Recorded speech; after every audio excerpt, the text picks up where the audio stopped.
Hi everyone, so good to see you on this Friday. Welcome to KREM 2 News at Noon. I'm Laura Papetti, and we begin right here at the noon hour by taking a look outside and what we can expect over the next couple of days. Thomas Patrick is in, and Thomas, what do you know? Yeah, good afternoon, Laura. And while we've seen some snow recently, obviously that first snowfall came on Wednesday, flurries yesterday and flurries this morning, now getting to the point where it was trying to stick to some surfaces. Noticed some cars in the parking lot that had a little dusting of snow on them. That is already through. And even the sunshine is trying to peek out from the clouds. I actually see a little bit of some blue skies over Coeur d'Alene. That is going to help out our temperatures because we were stuck in the 30s yesterday. And the sunshine gives us a better chance at 40 degrees today. There's that morning flurry, light snow shower activity that we saw over Spokane County. That's an afterthought already by this hour. So we still could hit 40 degrees because of that sunshine. But the clear skies that we'll see in the next 24 hours is going to both help the afternoon high temperatures, but hurt the overnight low temperatures. So it gets colder at night and warmer during the day because of the clear and sunny skies. Clear at night means our low temperatures will be in the 20s and even teens for some. We'll show you just how cold the temperatures could go over this weekend and what to expect for the trick-or-treat forecast on Halloween this Tuesday coming up.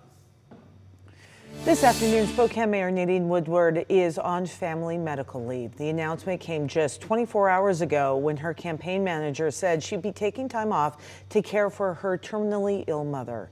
While the mayor is away, interim city administrator Garrett Jones will handle some of the basic operations of the city, and that means he will handle anything that usually requires a signature from the mayor. City officials say the signature delegation goes through Sunday. However, that could be extended. We'll reevaluate over the weekend as to what next steps might have to be taken, but at this point in time, we're going to just give her through the weekend to be able to focus on family.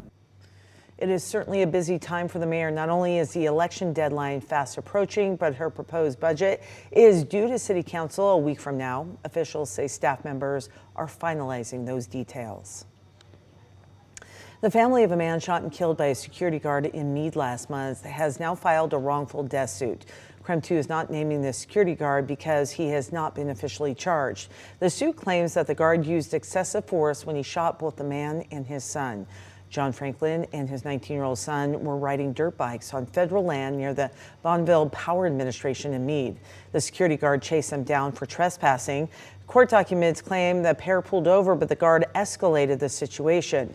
According to court documents, the guard then threw Franklin to the ground before shooting him and his son. The lawsuit claims that Franklin and his son were unarmed at the time. The Spokane County Sheriff's Office says the two were trespassing on federal land, and witnesses saw them attack the guard before the shooting.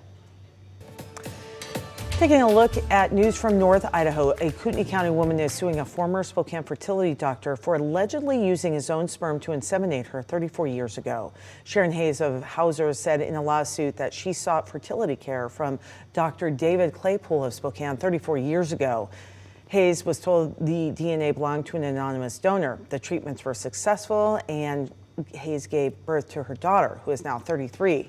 When her daughter took a DNA test for a genealogy website, she learned that Claypool was her biological father. Hayes' daughter also learned she had 16 half-siblings all living in our area. So for more information, certainly head over to our website. It's all posted there on KREM.com. And this afternoon, Brian Kohberger's indictment stands. A judge denied the motion to dismiss. Kohberger and his defense team were trying to get the grand jury indictment against him thrown out. KREM 2's Shannon Mowdy was inside the courtroom and brings us the very latest. Judge John Judge praised Brian Kohberger's defense team on a creative and informative argument Thursday. I appreciate the argument. I think it's really creative. The defense asked the judge to toss out a grand jury indictment because they say a Latah County grand jury was told to find probable cause to indict Kohberger. Attorney Jay Logsdon argues the standard of proof for a grand jury should be beyond a reasonable doubt, even though other Idaho courts have disagreed with that same argument before, according to the judge. Occasionally, rarely, but occasionally, somebody says, no, that guy's right, and my client walks out of prison. So that's fine. You can make an argument that something should change, but are you telling me that other places in the state are giving a different instruction, that it should be beyond a reasonable doubt? The state argues the Idaho Supreme Court has already been clear on the issue, that probable cause is the standard. The judge agreed and let Kohberger's attorneys know he'll deny their request to throw out the indictment. I am constrained by what I believe is settled law in Idaho. I may be wrong, but this is certainly an issue that you would have to bring up with a higher court. It's important to note that there was also a separate motion to dismiss the indictment from the defense on the grounds that they say there was grand jury bias and some issues with evidence during that proceeding.